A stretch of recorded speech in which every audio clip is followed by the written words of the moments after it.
Hi there. Welcome to another presentation of the Globe Sound Healing Conference. Now we have Matthew Kocel. Hi, Matthew. Hello, David. Thank you for having me. It's great to be here. Welcome, welcome. Matthew brings over 30 years of experience as a throat singer, sonic alchemist, recording artist, and multidisciplinary healing arts practitioner. With 3 albums under his belt, he has become a respected leader in the global sound healing movement. Matthew has graced stages around the world, and his music is a favorite in Dr. Joe Dispenza's meditations and retreats. In Dr. Joe's own words, Matthew Kosel's music is so primal, so rich, and brilliantly soulful. It touches us on a profoundly deep level that opens our hearts. What have you been up to lately? Just making music. Cool, cool. Um, so I got a good question.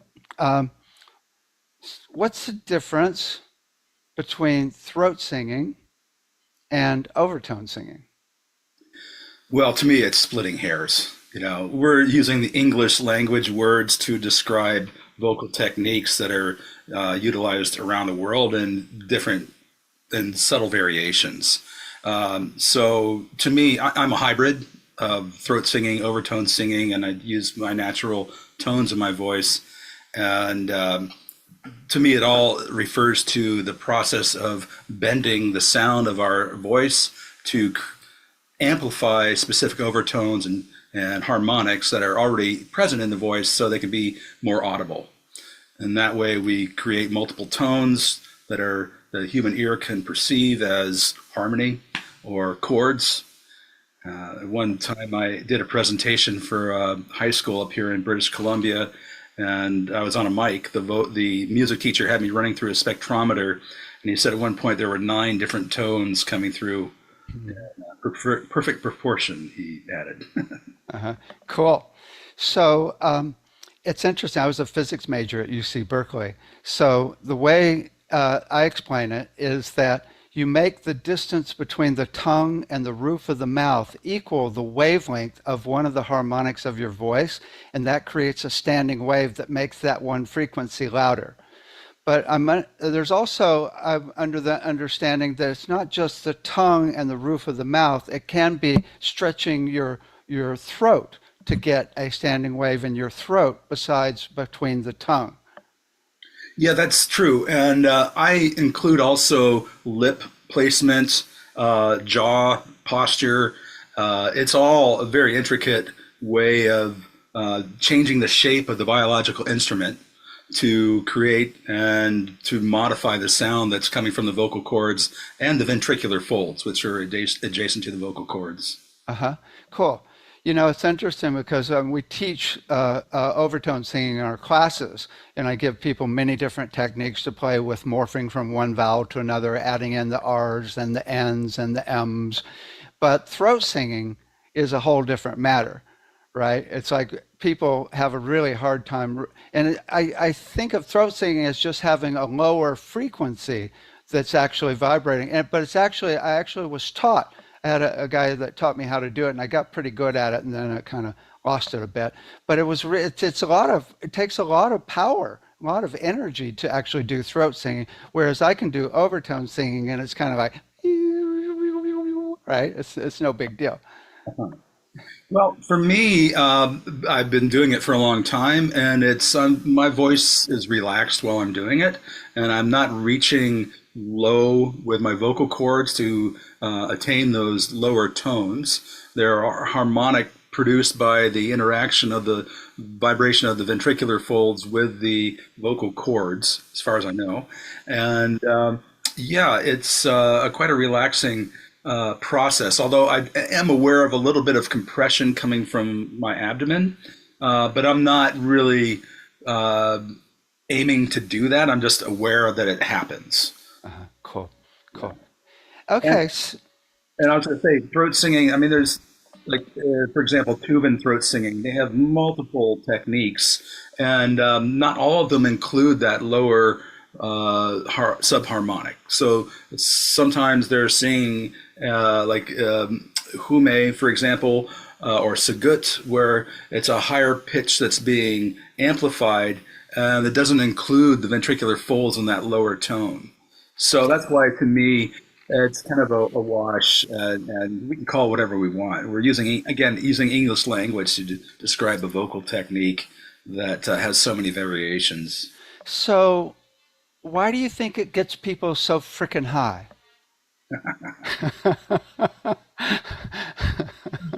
Many layers to it. Okay, I Hmm. think on the physical Newtonian level, we're hearing these harmonics, which are in perfect proportion or symmetrical or sacred geometry of sound. The way the harmonics or overtones structure themselves when they appear, they're in this perfect proportion that mirrors the structure of form in this physical universe. Which is actually mathematical multiples, one times, two times, three times, four times.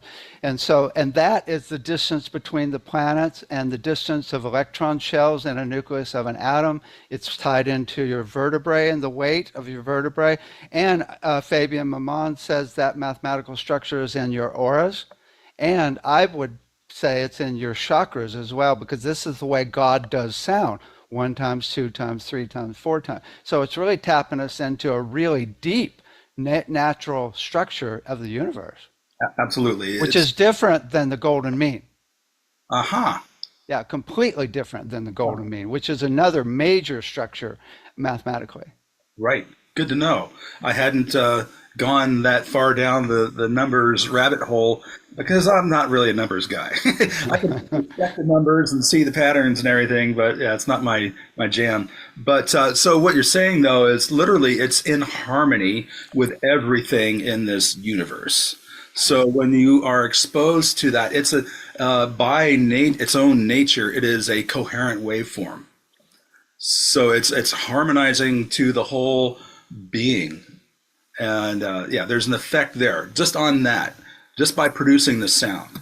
Now, I find that in my own experience, utilizing this form of sound is a beautiful carrier wave for what is happening in the heart.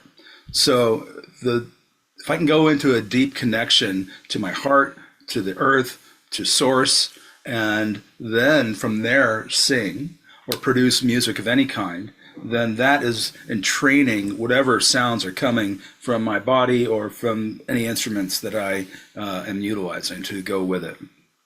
How did that first happen? And how would you teach an alien? Which are most people. I mean, most people. I've been asking people for 10 years. How many of you can access source at will? Mhm. And normally, it's less than a third. It's normally less than a quarter in any group, even of sound healers.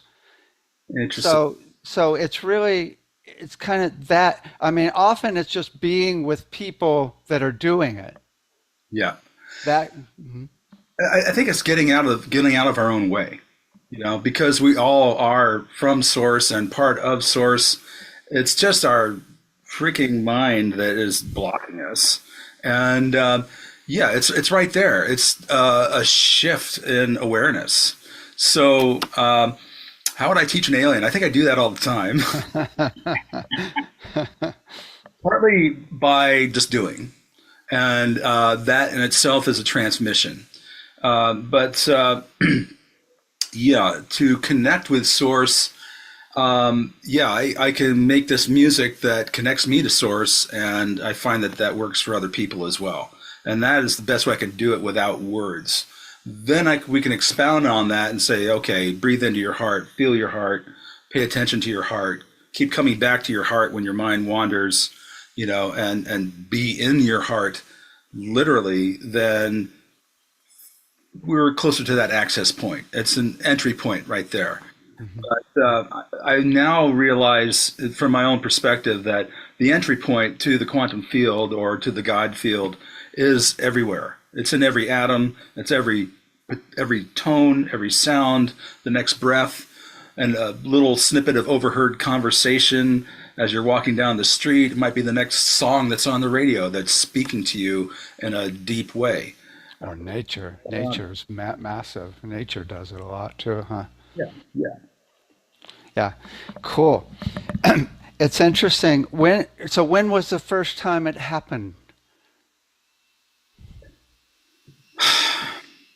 I remember being a teenager, sitting between the speakers of this 1967 Telefunken stereo console that my parents bought in Germany, and listening to a Yes album on vinyl, and a song called "Awaken" played, and it took me to heaven.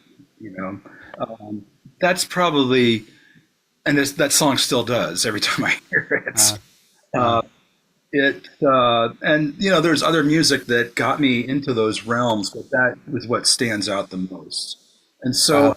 chasing that experience, I wanted to find a way to recreate it. And I was no prodigy by any means, but I took up guitar when I was in high school and started singing, which in itself was a massive breakthrough because I was shut down in my vocal center, being the youngest in my family and not feeling heard or respected when I was trying to speak my needs. My coping mechanism was to withdraw and to not communicate. And so when I began to perform for just my friends and jam with friends, and I got the courage to sing for my parents, these were massive breakthroughs. And so I pursued music, and my way of doing that was by playing in rock bands in the Denver, Colorado scene back in the 80s and early 90s. And the music kept getting better. It was like this beautiful dangling carrot in front of me, and I was always just a little bit out of reach.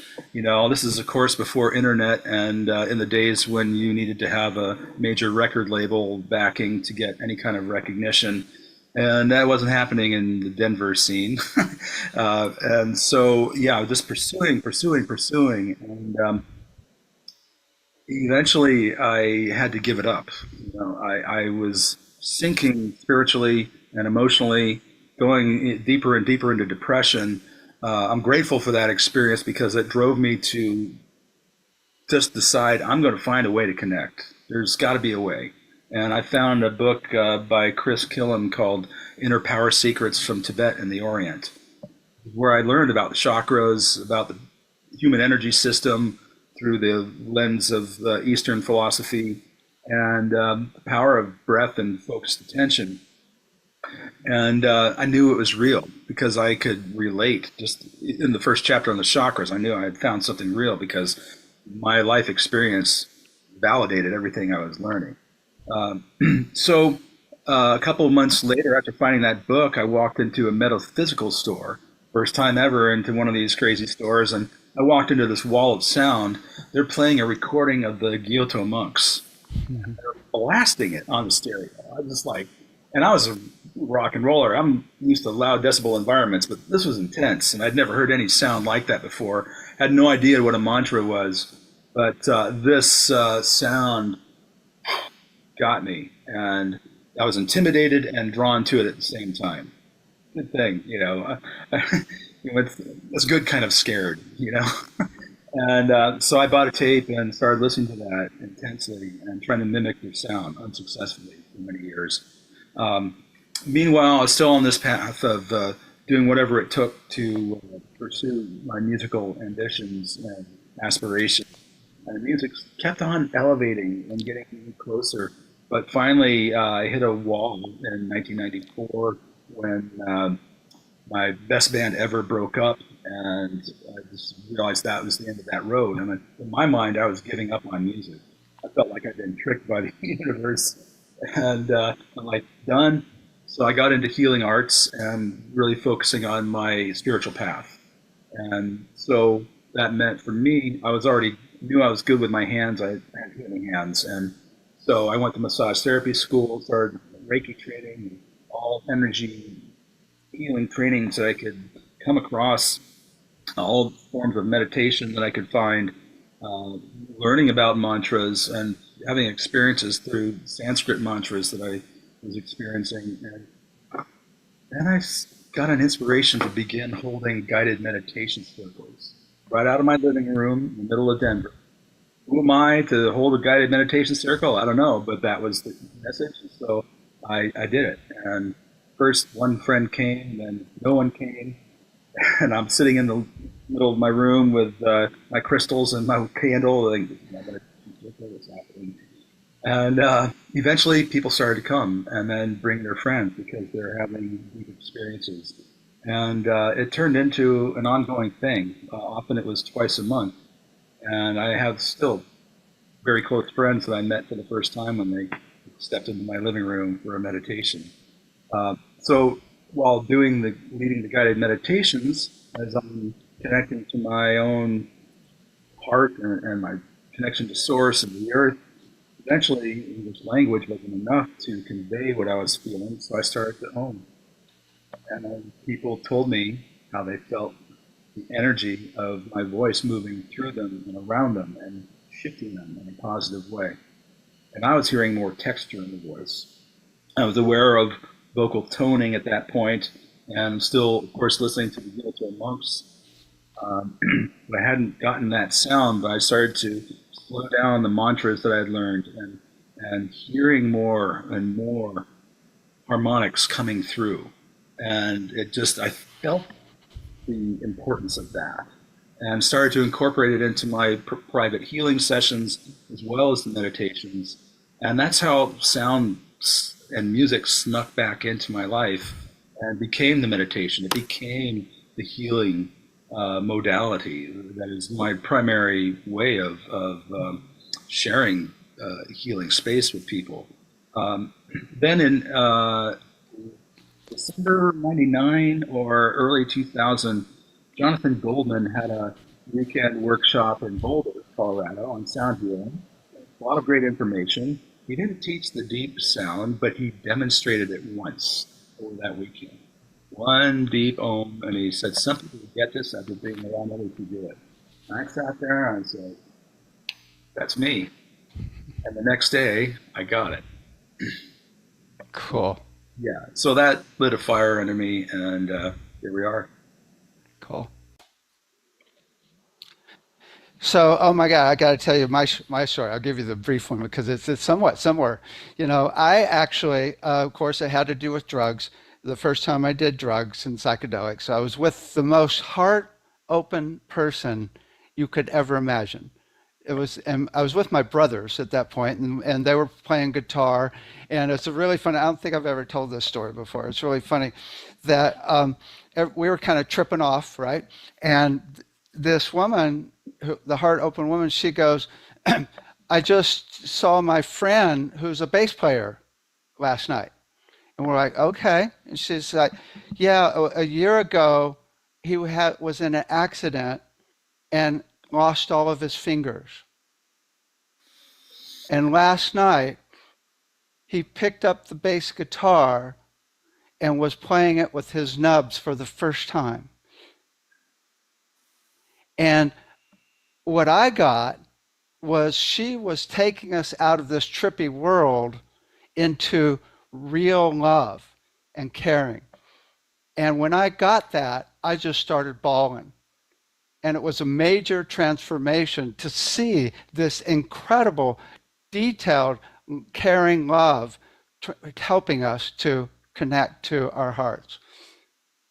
And Wow. then she gave me Be Here Now by Ram Dass. And then that was like, the back of that book. That was everything. But then, okay, so then I got into audio recording. I worked with James Brown's band, a lot of major bands. And then I actually was teaching audio recording or doing audio recording a lot. And I started seeing this magic coming across where I would get chills and goosebumps. Sometimes the room would turn purple, right? And I thought, what the hell's going on here? You know what I mean? It's exactly what we're talking about, right? It's like this energy that's above and below, beyond what the music's actually doing, where you're just getting lit up and going into different realms.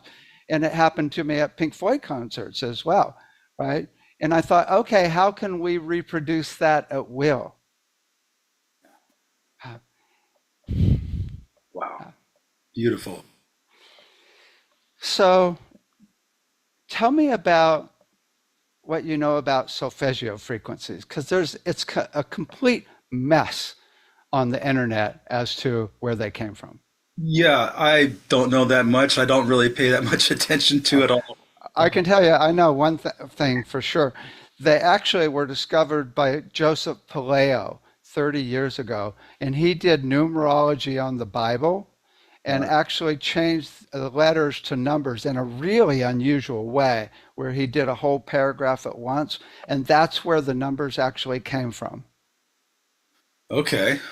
And then somebody thought, let's make them into frequencies. And then they added the solfege vowels from Father Guido in 1000 AD, do, re, mi, fa, so, right, which are about the planets and stuff. And then people got confused and thought, oh, this is ancient. Although I have to tell you, this is really funny. I was talking to this psychic, and and somehow we got talking about solfeggio and 852 hertz. And I go, it's a solfeggio. And I told him the whole story. I just told you. All right. And he said, well, let me check in. And he goes, whoa, whoa. He goes, 852 created our universe. I'm like, oh, maybe a little older than I thought. Right? Okay, so give us your take on that solfeggio. Yeah, the reason I don't pay that much attention to it, or like 432 hertz, is I'm not concerned with what is the uh, frequency of middle A and my instruments. It doesn't affect me. My intention and my inner state is what is being transmitted. My connection and the music I play helps deepen my own experience of that connection. It puts me into a state of rapture. And so that is in the field. It is in the field that is being generated, and that helps other people, whether they're listening in person or remotely on a live stream, or if it's in different space and time through streaming or playing a CD or album or whatever. They also find that a deeper sense of that connection in themselves. And so we're all creating this collective energy field, what I call a biological interdimensional starship. And and we're flying together. And so we get access to this deeper part of ourselves that's already in total communion with the universe and with the source of everything that is, has been, and will be. It doesn't, that part of ourself does not need any dogma or does not require faith. It has no rules that we're, have to obey under threat of eternal punishment. It's just a state of being. It's beyond words, it's beyond thought. It is a state of being. And yeah, so to me, any frequency, any sound, any moment, any atom, anything is a potential entry point into the quantum field. I think of source as all frequencies. I mean, when you're one with the universe, you are everything, right? Exactly. So I do meditation where I walk people through every frequency there is, from the movement of the galaxies to the movement of the atom, right? Yeah. But also, I'm curious, what is there a technique you do, or do you just bing tap in? Yeah. I pretty much just tap in. Bing. It's like, yeah, it's like second nature. Uh-huh. I could have had the most stressful day ever, but when I get to sit down in that mode of facilitator, then everything shifts, and it doesn't matter how stressful my day might have been or whatever else is happening in my life or in the world. If I can be in that space, and especially if there's at least one other person to share it with, then there's magic. And it is such a blessing, beyond anything my words can describe. Do you work with any higher beings, or is it just source? I get the reflection through the eyes of others and through the experience of others that there are multiple beings working with me. I don't have direct, clear communication on a linear level with any higher beings. There are many that I resonate with, many of the avatars that have come before us and been the great teachers and masters and avatars that have been with us. I resonate with most of them. You know, I can drink from many streams. And to me, you know, I see it, the ocean refuses no river. And so I can see all these emanations from the one source as pointing us to that one source or that true source of everything. And yeah, it's all one to me. Cool. One thing I've learned is when you tune into multiple things at once, like sparkles on the water or a view or all the sounds in a mix of music at once where you kind of become it, right? That's how I got started listening to headphones, getting stoned, becoming the music disappearing, right? Or all of the harmonics on a bowl or all of the harmonics in throat singing. Yeah. When you tune into multiple things at once, you go out of the prefrontal cortex into the whole brain where the whole brain is working. So just the multiple things at once that you do, it's actually really can trigger it. It's Yeah, just very well said. I thank you for that. I remember as a child, I used to sit at the piano and press the sustain pedal and play all the keys and there and just listen to them ring. And to me, that was like a glimpse of heaven. I could just go into that sound and just like, oh, the cosmic home. the cosmic ohm. There it was. There it is. And also, you mentioned like watching the sparkles on water. One thing I love to do, living near the ocean here in British Columbia, when I get to go to the water and the sun is out, I just let my gaze soften, and I'm watching the water, and it just becomes, I don't know if I'm seeing a negative or what, but it's like becomes this dance of like dancing flames or little beings everywhere. And I love to do that. And that's mostly theta. Okay. Although when it's interesting, when there's Jeffrey Martin has frequencies that he can play on microtubules in the brain and bring you into oneness and unity consciousness in the lab every time. And he can show by the EEG map, which is a combination of brainwave states, but mostly theta. It's really the biggest one is theta. So so you can actually see when you're, I guess Joseph Spenza is like talking about this as well, right? Yeah. Right. So it's interesting.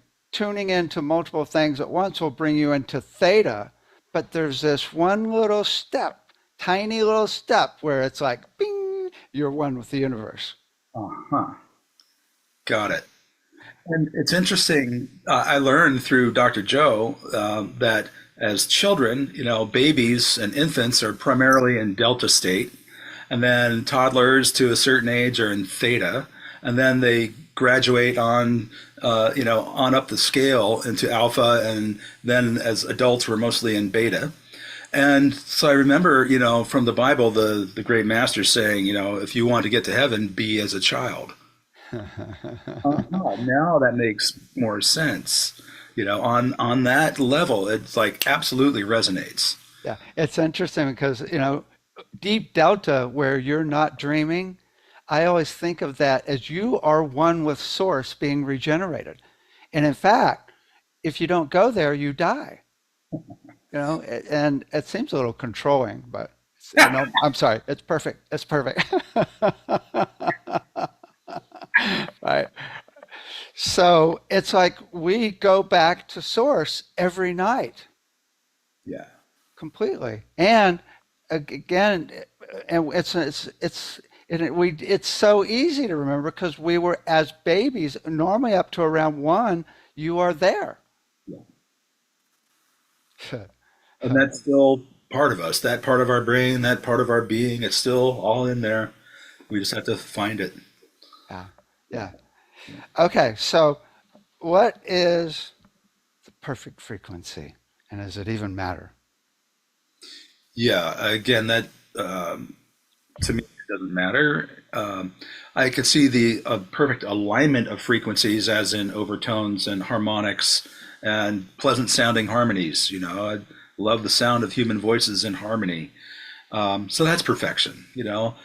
Perfection when the singer or musician is connected to their heart in such a deep way that we feel God coming through. That's the perfect frequency, whatever that frequency is.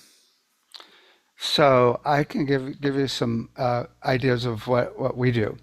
I think of your metabolism frequency, which is a rhythm, an average of your heart rate and brainwave rate, which you don't have to average when you're at peace. Hmm. That's what I've been helping people find for the last like almost 15 years now. Gotten really good at it. We're creating a device that will do it automatically. And then we tune the music to that rhythm and key of you. And it gets you back to you, where you're at peace, which is where you are when you're one with the universe.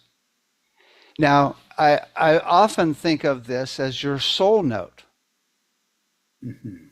which, although I had this one psychic, she said, no, that's the body note. The soul note's actually a different note. I'm like, okay, maybe, yeah.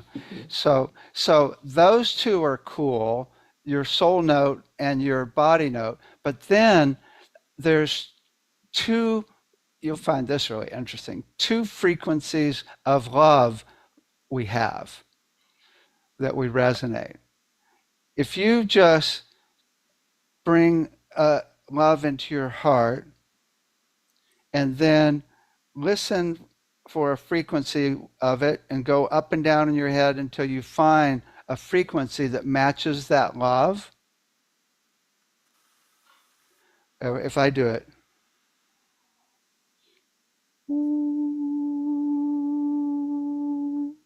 right? So that is the frequency of love of you in your heart because you're not doing it out loud to find it. Hmm. But then everybody sings when they speak, right? Some people sing really interesting songs. I had this one woman, she goes, I really don't know anything about music at all.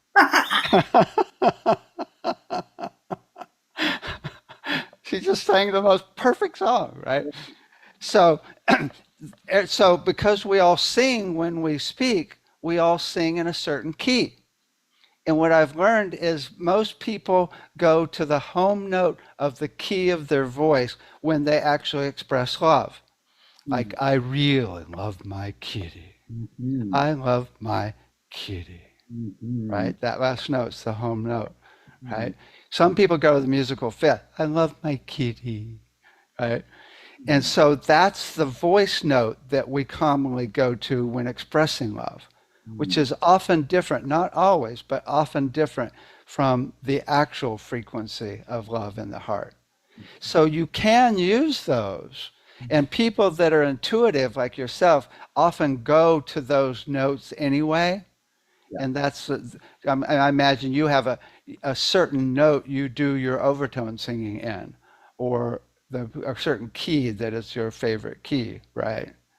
Yeah, there's a range that I gravitate to. Yeah. Okay. Maybe I'm one of those perfect fifth people because as you're saying, I listen to myself go, hmm. Yeah, yeah. So that feels like home to me. Because it makes, I think, how can we get people more into their heart? I mean, there's a lot of ways that it's just a matter of being with people that are in their heart. But if we could actually, if maybe it is a frequency that you could use as a portal to there and a brainwave state, because when you're one with the universe, if you find your metabolism and play theta, that's where you are. when you're one with the universe. So that could be a portal as well. Yeah, I think we can take that route of finding the that specific frequency, um, or and again, just a performer, a human who's creating sound from their heart is going to ignite our heart and open that doorway for us. Yeah, yeah. I I think think that it's always the best. when you know people are talking about the perfect frequency, I think of like the shamans, in the jungle. I don't think they're the least bit concerned about what tone or what frequency they're singing around. They're like tuning into the essence of the earth or the plants or the trees, the forest, the animals, the stars, whatever it is that they are tapping into that with the intention to help a fellow human, and it works. Right.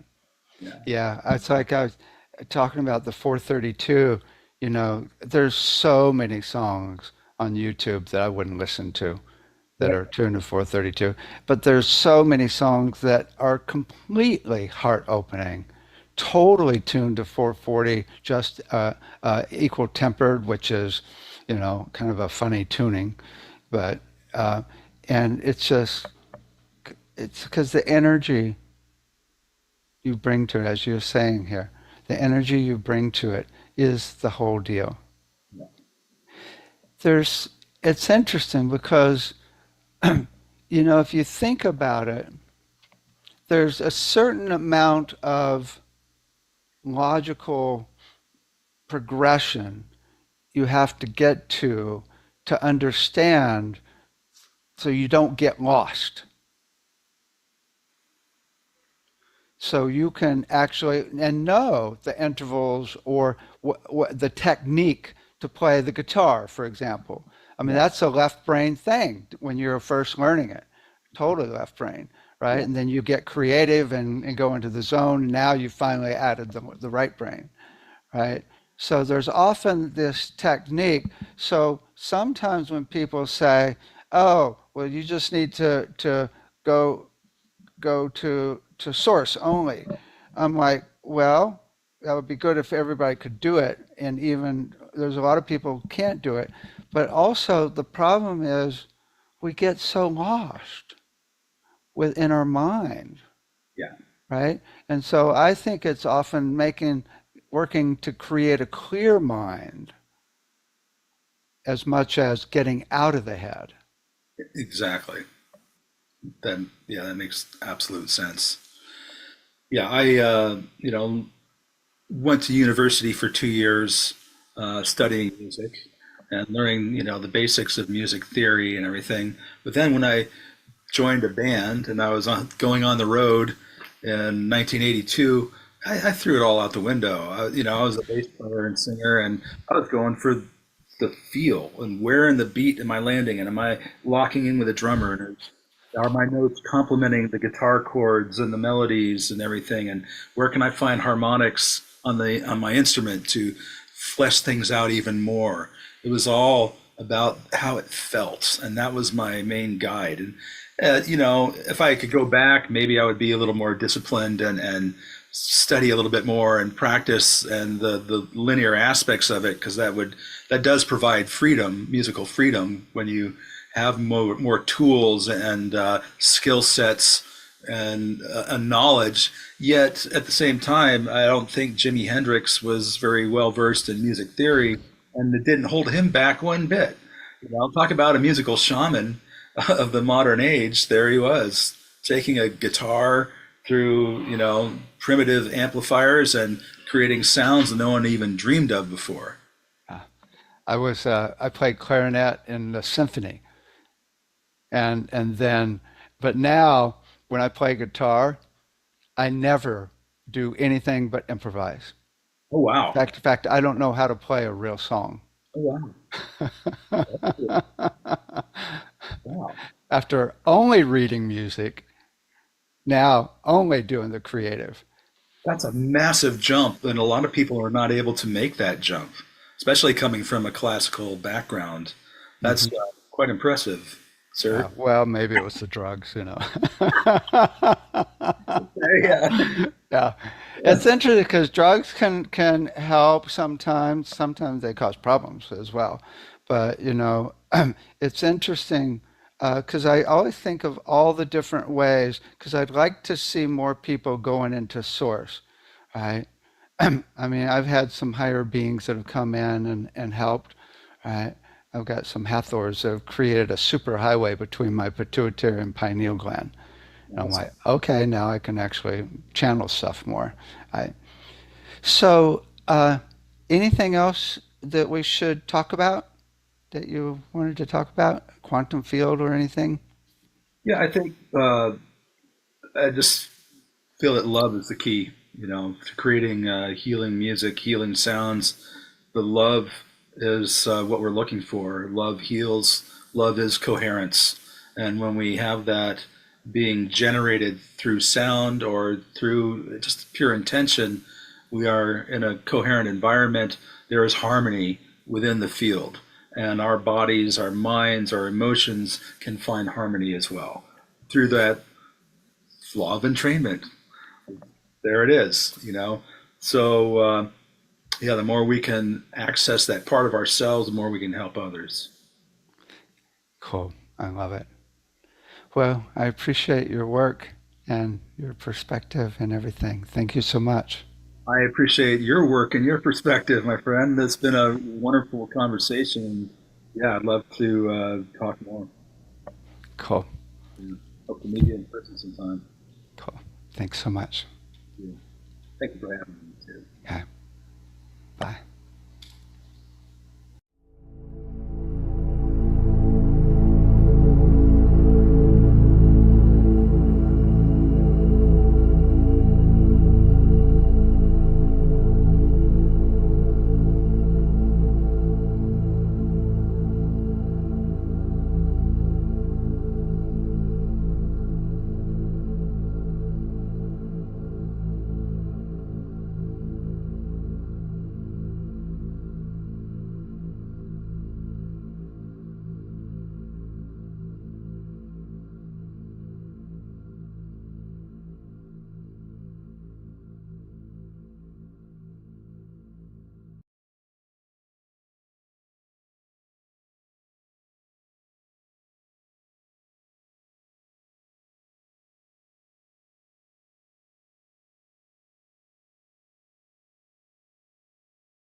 This has been a presentation of New Earth One Network, your home for New Earth living.